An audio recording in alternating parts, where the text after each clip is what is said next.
Hola, buen día. Mi nombre es María Angélica Prieto y en este video voy a explicar los aspectos fundamentales de la protección radiológica, sus objetivos, los tipos de exposición, las zonas controladas y supervisadas y cómo se convierte una dosis absorbida en dosis equivalente y efectiva. Los objetivos de la protección radiológica. La protección radiológica tiene como finalidad proteger a las personas, a sus descendientes y a toda la humanidad de los efectos perjudiciales de las radiaciones ionizantes. Según la Comisión Internacional de Protección Radiológica, el objetivo principal es evitar los efectos deterministas como las quemaduras o cataratas y reducir al mínimo los efectos estocásticos como el cáncer. Se trata de proteger sin impedir el uso beneficioso de la radiación. Por eso, las recomendaciones de la ICRP buscan lograr un equilibrio entre seguridad y utilidad en campos como la medicina, la industria o la investigación. Existen tres tipos de exposición a la radiación: la exposición ocupacional, que afecta a los trabajadores que operan con fuentes radiactivas; la exposición médica, que ocurre cuando se expone al paciente a procedimientos diagnósticos o terapéuticos; y la exposición del público, que incluye cualquier otra persona que pueda recibir radiación en su vida diaria, pero sin una actividad directa relacionada con ella. Según la resolución 1814-34 del Ministerio de Minas y Energía, se definen dos tipos de zonas en el trabajo con radiación. Tenemos la zona controlada, que tiene riesgos altos, requiere acceso restringido, monitoreo constante y protocolos estrictos de seguridad. Solo ingresan personas capacitadas y con equipo de protección personal. La zona supervisada, que presenta riesgos menores pero necesita vigilancia periódica. El acceso está permitido aunque bajo ciertas condiciones y el personal debe estar capacitado para responder ante emergencias. Ahora vamos a un ejemplo práctico con una medición de radiación. Con un intensímetro se midió una dosis absorbida de 0,33 mg por hora desde una fuente gamma a 1 metro. Para convertir esa lectura a dosis equivalente y dosis efectiva, seguimos los siguientes pasos. Como paso número 1, la dosis equivalente H la multiplicamos por el factor de ponderación de la radiación, que para radiación gamma es 1. Entonces, H igual a 0,33 por 1, da un resultado de 0,33 miliSievert por hora. La dosis efectiva E la multiplicamos con la dosis equivalente y el factor tisular, que para piel es 0,01.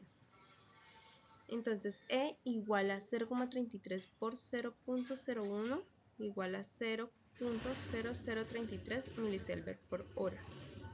Así obtenemos la dosis equivalente, que es 0,33 miliSievert por hora, y la dosis efectiva de piel, que es 0,0033 miliSievert por hora. La protección radiológica es clave para usar las radiaciones de forma segura, entender los objetivos, los tipos de exposición y zonas de riesgo, cómo se miden las dosis y cómo nos ayuda a prevenir los efectos dañinos.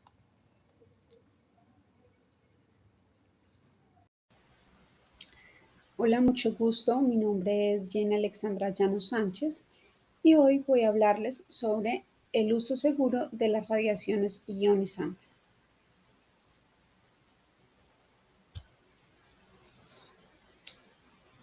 Empecemos a hablar sobre los elementos de protección radiológica. Los elementos de protección radiológica son aquellos que nos mantienen protegidos de los rayos X. Es indispensable usarlos de la manera adecuada para evitar la radiación.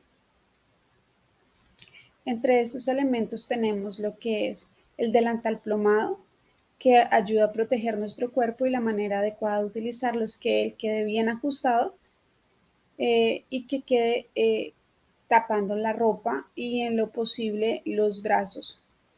Tenemos también lo que son las gafas protectoras plomadas, deben ir puestas a los ojos y que queden bien seguras. Tenemos lo que es el protector de tiroides, debe ir ajustado al cuello tal cual como se ve en la imagen. Los guantes plomados deben ser unos guantes que se adapten a las manos, que permitan la movilidad de los dedos. Y por último, la pantalla protectora, que es la que se coloca entre el punto de emisión radiológica y el tecnólogo.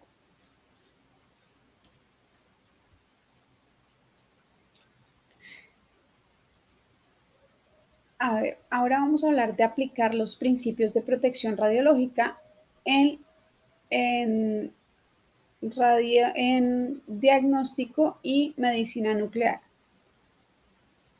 Bueno, tenemos que los principios son 5: justificación, optimización, limitación de dosis, control del entorno de vigilancia radiológica y el uso de la dosimetría personal y monitoreo. La justificación.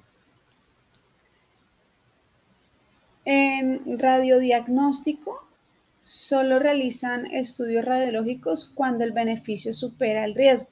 Por ejemplo, si una paciente está en estado de embarazo y solicita una radiografía dental, el tecnólogo debe confirmar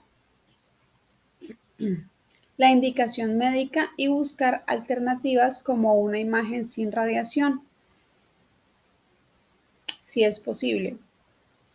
Ya en cuanto a medicina nuclear, debe asegurarse de que el uso del radiofármaco esté indicado. Por ejemplo, confirmar que la gammagrafía ósea esté clínicamente justificada para evaluar metástasis óseas en un paciente con cáncer. Optimización. En radiodiagnóstico, ajustar los equipos con kilovoltaje, miliamperaje y tiempo para reducir la dosis sin comprometer la calidad de la imagen. Por ejemplo, usar alta sensibilidad en detectores digitales para reducir la exposición en una mamografía. En cuanto a la medicina nuclear, administrar la mínima cantidad de dosis de radiofármaco necesaria para obtener una imagen diagnóstica útil. Por ejemplo, calcular la dosis de la tomografía computarizada según el peso del paciente en una gammagrafía ósea pediátrica. Limitación de dosis.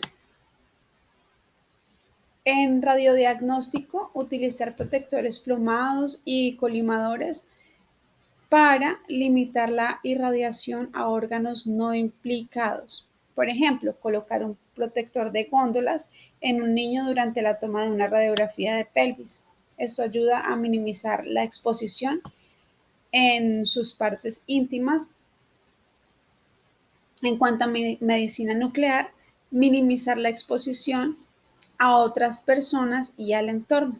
Por ejemplo, informar al paciente que ha recibido un radiofármaco sobre mantener distancia con niños y mujeres embarazadas durante 24 horas. 4. Control del entorno de vigilancia radiológica. En radiodiagnóstico es el uso de blindajes estructurales, zonas señalizadas y barreras. Por ejemplo, no permitir el ingreso de personal no autorizado durante una tomografía.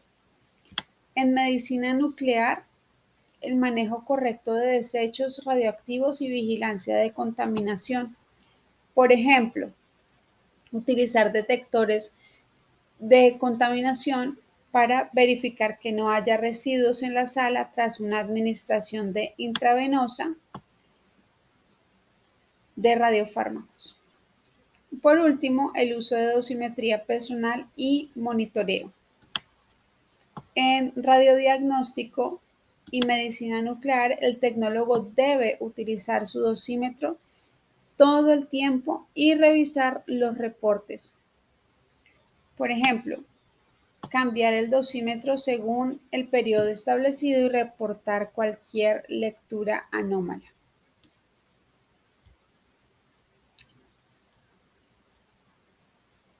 Ahora bien, vamos a ver unos ejemplos de exposición y cómo calcular la exposición a la radiación. Dice, se tiene una tasa de exposición de 2300 milirays por hora, o sea, 23 miligrays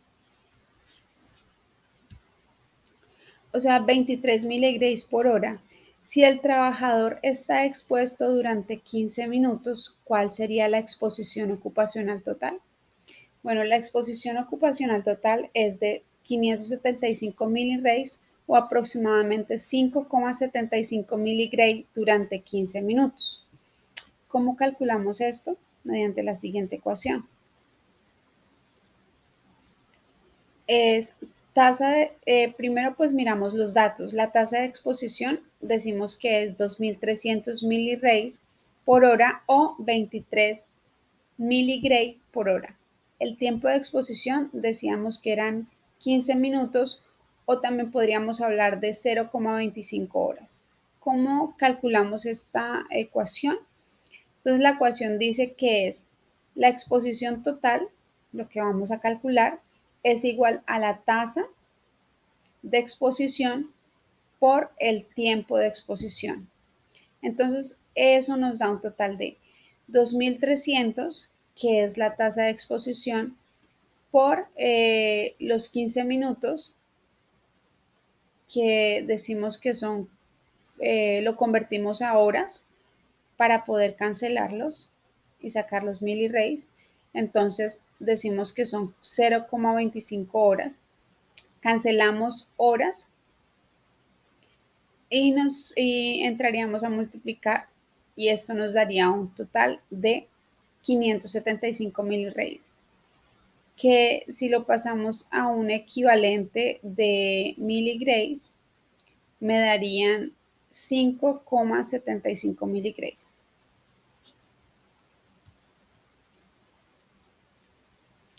Ahora bien, si se pide al padre de un paciente que se mantenga próximo a él durante una fluoroscopía en la que el nivel de exposición a la radiación es de 500 milirays por hora, más o menos 50 miligrays por hora. Bueno, pues supongamos que la exposición diaria permisible es de 50 milirays. ¿Cuánto tiempo puede quedarse el padre al lado del paciente? Bueno, el padre puede permanecer solamente 6 minutos para no sobrepasar el umbral de la dosis permitida. Entonces, aquí vamos con esta ecuación.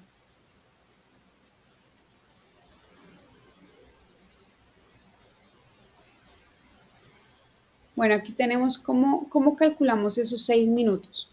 Tenemos los siguientes datos. La tasa de exposición es de 500 milirays por hora. El límite diario permisible es de 50 por hora. Entonces, la fórmula es la siguiente. El tiempo máximo es igual a la tasa de exposición sobre la exposición permisible. Esto quiere decir lo siguiente, que vamos a colocar la tasa de exposición, que son 50 milirays, sobre la exposición permisible, que serían 500, esto me da igual a 0,1 horas, y si lo llevamos a minutos, porque necesitamos calcular en minutos, entonces lo multiplicamos por 60, que son la cantidad de minutos que tiene una hora, y eso me da un equivalente a 6 minutos.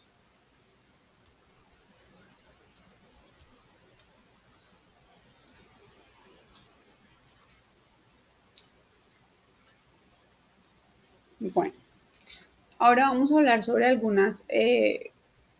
unas preguntas sobre falso y verdadero. Dice, en protección radiológica, en radiología pediátrica, especifique si las siguientes afirmaciones son ciertas y explique. La primera es, existe un umbral preciso para los efectos estocásticos. ¿Falso o verdadero? Falso. No existe un umbral para estos efectos estocásticos. En los efectos deterministas radioinducidos, los efectos deterministas de la radiación, la severidad del efecto aumenta al aumentar la dosis. Verdadero. Esto se debe a que los efectos deterministas son causados por la muerte o daño de un número significativo de células, lo que puede llevar a una respuesta biológica observable.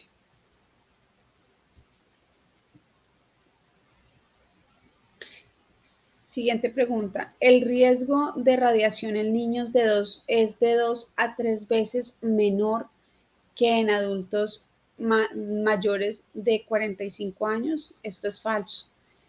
El riesgo de radiación en niños es mayor que la de un adulto debido a varias razones. El niño tiene mayor sensibilidad celular, también tiene mayor expectativa de vida y también podemos decir entre los factores que tiene mayor riesgo de cáncer. Siguiente pregunta. ¿Las lesiones en la piel y la opacidad en el cristalino son efectos deterministas de la radiación? Esto es verdadero. Esto se debe a que ambos tienen un umbral de dosis por debajo del cual no se observan y la gravedad del efecto aumenta con la dosis de radiación.